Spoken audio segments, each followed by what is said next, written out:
Dream, search, drive. Cars.co.za. We create smiles with parts you can count on. When it comes to finding the right part at the right price, there's just no place like Midas for the love of cars.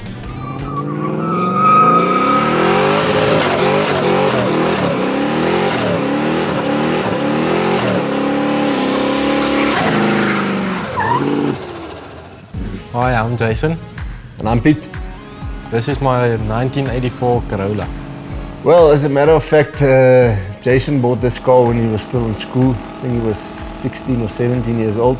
Sold his motorbike, decided to build, he wants a Corolla, bought it from an old policeman. The car was okay, was resprayed, and he was traveling with the car to school up and down during the winter months. But then eventually he decided to fit the V8, and at that time the car was still light blue, and he was actually driving the car for quite a while, for about 2 years. Went down to a show in Durban, drove the car down there, it was still aspirated.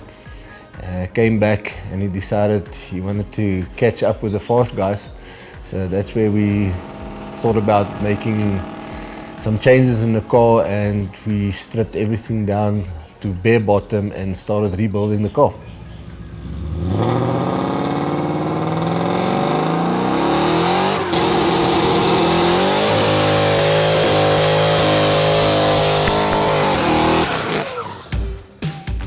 The reason why I mock mounted my rear mount turbo is because school sucked and I wanted to make my car a little bit different. Thank goodness for him, he made grade 12. I was gonna hope. So lockdown came, we started to strip the car, we sent it in for repaint, we built a fully engine with heads, cams, rods, pistons.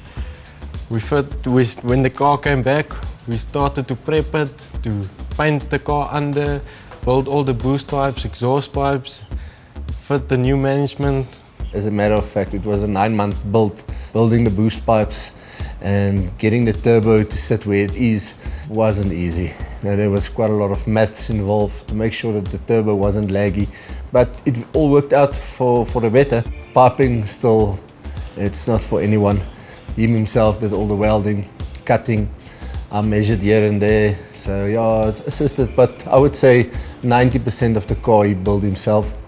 We at PPT Pro Billet, we've made all the billet parts on this car.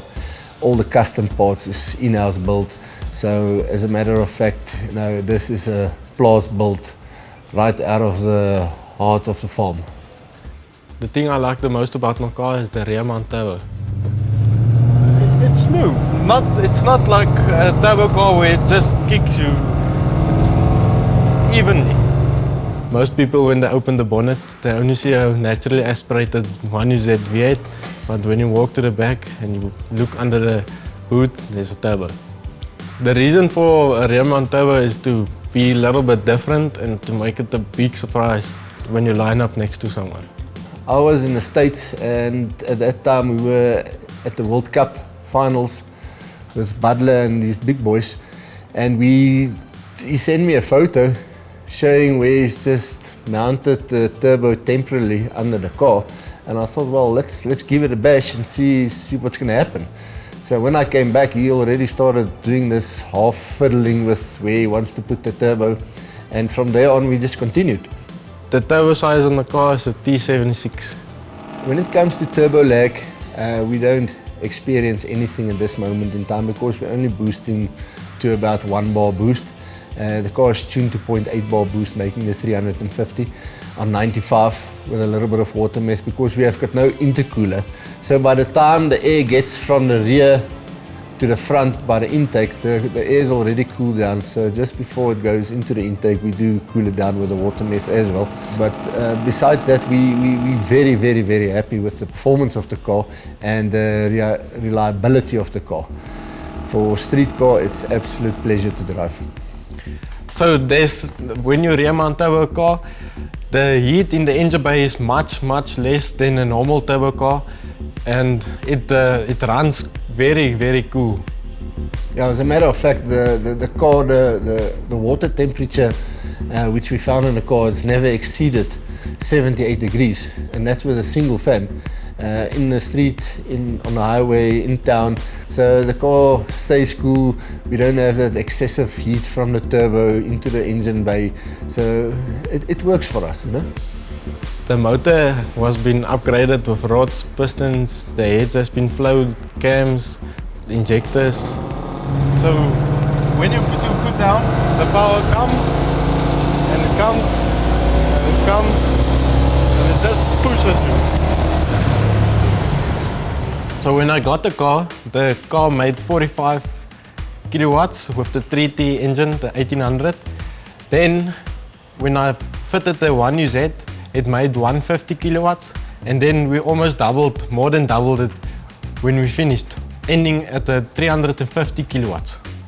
In a normal turbo cars, because this one sits with the Lexus 4-speed auto box, the stock box, on the dyno you'll find that you got your RPMs going and then your boost will come in. This thing from pull off, your dyno goes straight up like this into gear chains, which makes this car amazing to drive because you got that raw power from pull off. You don't have to wait for the turbo to kick in and to spool up. That just puts it in another league when it comes to driving experience. A little bit loose on the road, but you know, they have to learn the hard way. The downside is you can't really drive in the rain because the water from the tire goes straight into the turbos. And if I drive fast here, the air filter gets so dirty quick. But there is a shield on the air filter for like big stones and stuff from the tire, so it doesn't damage the filter. So the piping under the car is 3 pipes going over the diff, 2 exhaust pipes and 1 boost pipe. The space is very, very tight because the diff moves up and down. The rear has coils of a E36 BMW. The front is still stock, it's just lowered, and the rear links the diff that holds the diff. We built it and upgraded it. I like it. I like the way it's bouncy. I like how it drives soft like an old car. The diff is a M75 LS with custom shafts. The brakes on the car is Brembo brakes, and it's from a Porsche 6-port front and 4-port rear. The paint color I saw on my father's blue Legend 50 Hilux, so I decided to do the same on my Corolla. The interior on the car is still mostly stock seats that's recovered in leather. The dash has also been recovered. The center console has a power mods dash system inside, and the carpets has been redone. Yeah, we still have the original gauges, the rev counter is still working. Unfortunately, the speedo doesn't work because the speedo is mechanically and the gearbox is electronic. It's the new technology.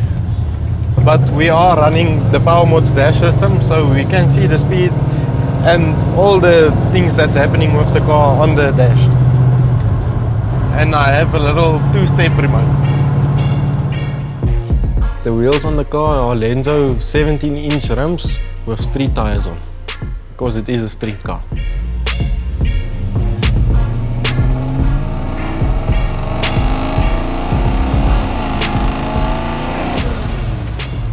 Last time I drove on the highway and me and the RS3 had a go on the highway, and I gave him a big surprise.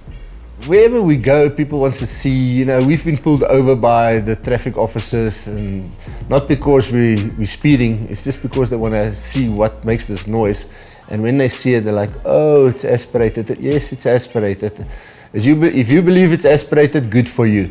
You know, but that's why we fitted, he actually came up with the idea to fit the dummy air filter. Then I was like, you know, that is not, it's not going to work for me, you know. But actually we've conned a lot of people with this dummy air filter sitting in the front. I mean, it completely looks like a normally aspirated engine.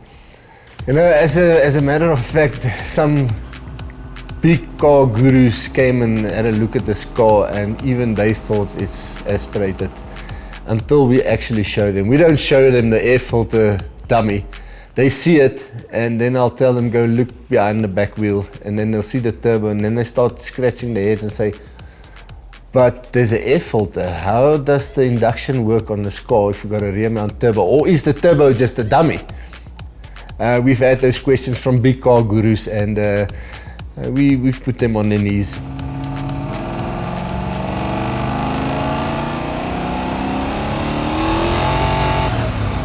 So I had a few moments in this car where I wasn't sure if I should tell my father it, but social media did. I always asked him, listen, yeah, have you seen this video? No, but isn't that you in this car? Yes. I still wanted to tell you that. Yeah, thanks, Jason. But let's be honest, if your father lets you build a fast car, you can't drive slow all the time. It's true, but I always tell him, you only have one life, so live it and be responsible.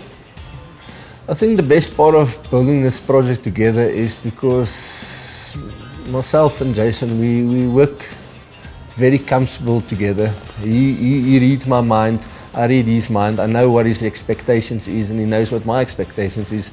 And when it comes to finicky stuff, where we wanted to have this car perfect, which we believe we do have it perfect. So it was always nice having him around me and sitting in the chair, seeing him doing the work while I have my brandy, you know.